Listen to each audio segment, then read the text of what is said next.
আমরা অনেক সময় দেখি আমাদেরই আশেপাশের লোকজন এবং আমাদের রিলেটিভরা অন্য জায়গা থেকে কেক নেয়, কিন্তু আমাদের থেকে নেয় না।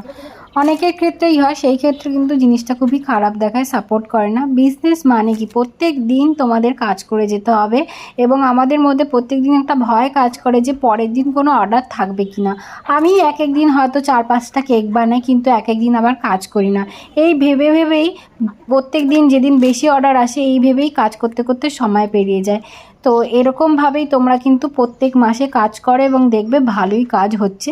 একদিনে হবে না, কিন্তু অবশ্যই একদিনে ঠিক হবে। তো করতে থাকো কাজ এবং অর্ডার নিশ্চয়ই পাবে। ভরসা রাখো নিজের ওপর। নিজের লোকের থেকেও কিন্তু অন্য লোকরা সাপোর্ট করবে, বন্ধুরা সাপোর্ট করবে। তো তো মন খারাপ করো না কেউ। ব্যবসা একদিন ঠিক গ্রো আপ করবে, আপস অ্যান্ড ডাউন থাকবেই ব্যবসাতে। তো থ্যাঙ্কস ফর ওয়াচিং। জানিও কেমন লাগলো ভিডিওটা।